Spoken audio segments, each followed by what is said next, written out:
So back here in the studio, Avner, we just heard before the report, Ze'ev pointing sort of political tones of breaking the silence. And we know in Israel in general, when we're talking really any time about the Israeli-Palestinian conflict and wars between Israel and Hamas, there is a great political undertone to the discussion, no matter who's having it and to which side.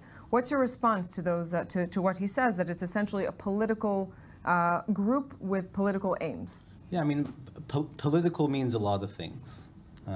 If political means that we're trying to help change our society to make it a better place, yes, we're political. If political means that we're trying to make the public make sure that our leaders are not going to lead us into another cycle of war in maybe a few months, maybe a few years, then yes, we're definitely political. Political, in our eyes, does not mean we support a specific solution. We're not the ones supposed to give answers. But what we are trying to do is spotlight a problem. Now, Ze'ev said that we're speaking in English. I have with me here, and you can have a copy, and Ze'ev can also have a copy, our booklet in Hebrew. We published it, of course. We met with dozens of Israeli opinion makers, politicians, former Israeli generals. And I don't know if Ze'ev knows this. This was actually published in Hebrew as well, but it could also be published now in English, if that's okay with you, Ze'ev. A letter that we wrote a month and a half ago to Gadi Eisenkot. You know Gadi Eisenkot, right? I've heard of him, yeah. Yeah, he's basically the person that is in charge of the entire Israeli military. We told Gadi Eisenkot that we would be happy to meet with him. And what was the response? There was no real response.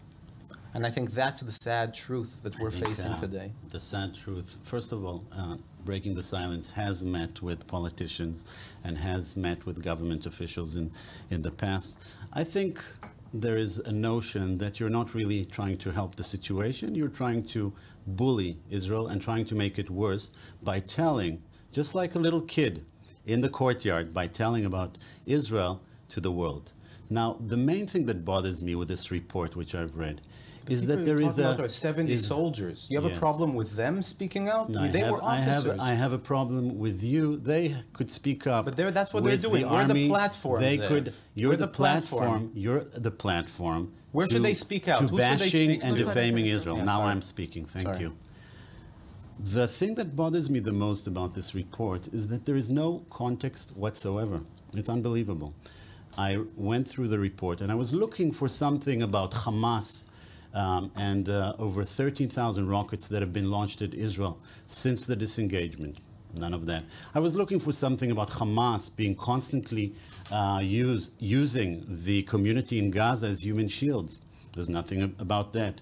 I was looking for context about how do other armies in the world dealing with such terrorism, with an organization whose ideology calls very directly to destroy the state of Israel.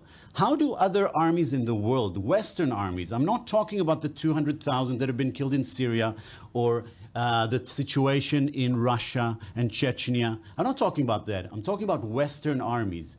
And one question I have for you, which is, compared to whom? Compared to whom? You're saying that the IDF is immoral and inhumane compared to China, Russia, compared to America, NATO forces in Bosnia? Before I let you answer that. Let me just end my sentence, please. Compared to a utopian standard of perfection, that's what you want. And of course the IDF is guilty of that, because so is any other army or organization or person in the world. Before, Avner, I let you respond to that, I want to get a response from IDF International Spokesman, Lieutenant Colonel Peter Lerner. Peter, good evening. Thanks very much for joining us.